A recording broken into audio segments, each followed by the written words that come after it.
ഞങ്ങളെ കേൾക്കുന്ന കയ്യോളിയിലെ ബഹുമാന്യരായ മുഴുവൻ ജനാധിപത്യ വിശ്വാസികൾക്കും ഞങ്ങളുടെ ഹൃദയം നിറഞ്ഞ ഊഷ്മളമായ അഭിവാദ്യങ്ങൾ നേരുകയാണ്.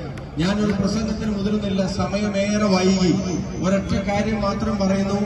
ഞങ്ങൾക്കൊരവസരം വടകര തരുന്നതിന്റെ പേരിൽ, ഈ തെരഞ്ഞെടുപ്പിൽ ഞങ്ങൾക്കൊരു വോട്ട് രേഖപ്പെടുന്നതിന്റെ പേരിൽ, ഈ തെരഞ്ഞെടുപ്പിൽ ആരോടെങ്കിലും ഞങ്ങൾ ഉണ്ടാക്കില്ല എന്നുള്ളത് ജാതിയും മതവും വർഗീയതയും നോക്കാതെ വടകരയിലെ ജനങ്ങളെ ഒന്നായി കാണാൻ കഴിയും ഞങ്ങൾക്ക് എന്നുള്ള കാര്യത്തിൽ നിങ്ങൾക്കൊരു സംശയവും വേണ്ട. ഈ നാടിന്റെ അടുത്ത തലമുറ ആഗ്രഹിക്കുന്ന വികസന പ്രവർത്തനങ്ങൾ ഇവിടെ നടപ്പിലാക്കാൻ ശ്രമിക്കും.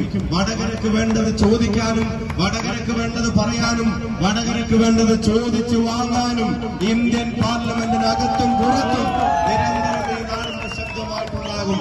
തെരഞ്ഞെടുക്കപ്പെട്ടു കഴിഞ്ഞാൽ ജനങ്ങളെ മറക്കുന്ന സ്വഭാവക്കാരനല്ല.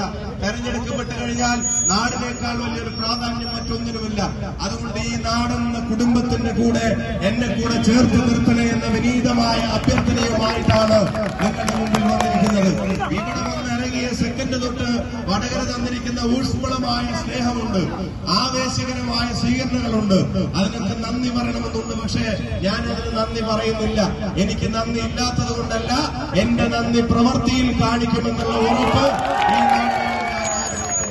എനിക്കിതിന് മുമ്പ് ഒരു അവസരം കിട്ടിയത് പാലക്കാടായിരുന്നു. അവിടുത്തെ ജനങ്ങളെ മറന്നിട്ടില്ല. അവിടുത്തെ വികസന കാര്യങ്ങൾ വഴിമാറിക്കൊടുക്കും ഈ സൈഡ് എല്ലാവരും അവിടുത്തെ വികസന കാര്യങ്ങൾക്ക് മുടക്കം വരുത്തിയിട്ടില്ല. അതുകൊണ്ട് വടകരക്ക് വിശ്വസിക്കാം, നാടിന്റെ കൂടെ ഉണ്ടാകും. രണ്ട് ഭരണകൂടങ്ങളും സാധാരണ ജനങ്ങളുടെ ജീവിതം ദുസ്സഹമാക്കുമ്പോ അതിനെതിരായ പ്രതിഷേധമായി നിങ്ങളുടെ വോട്ടുകൾ രേഖപ്പെടുത്തണമെന്ന് മാത്രം അഭ്യർത്ഥിച്ചുകൊണ്ട് ഈ നാടിനൊപ്പം നിൽക്കാൻ ഒരവസരം നൽകണമെന്ന് വിനീതമായി അഭ്യർത്ഥിച്ചുകൊണ്ട്, അങ്ങനെ ഒരു അവസരം നിങ്ങൾ നൽകിയാൽ നിങ്ങൾ ഖേദിക്കുന്ന ഒരു സാഹചര്യം ഉണ്ടാക്കില്ല എന്ന് ഒരിക്കൽ കൂടി ഉറപ്പു പറഞ്ഞുകൊണ്ട് എല്ലാവരുടെയും സ്നേഹവും പിന്തുണയും ഉണ്ടെങ്കിൽ ഒരു കാര്യം ഉറച്ചു പറയാൻ ആഗ്രഹിക്കുന്നു. ഈ തെരഞ്ഞെടുപ്പ് നമ്മൾ ജയിച്ചിരിക്കും എന്നുള്ള കാര്യത്തിന് ഒരു സംശയവും വേണ്ട.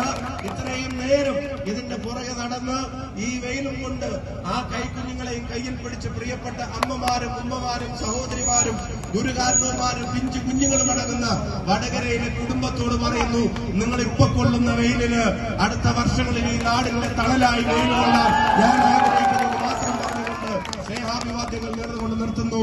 ജയ് ഹിന്ദ്, ജയ് യു ഡി എഫ്, ജയ് വടകര.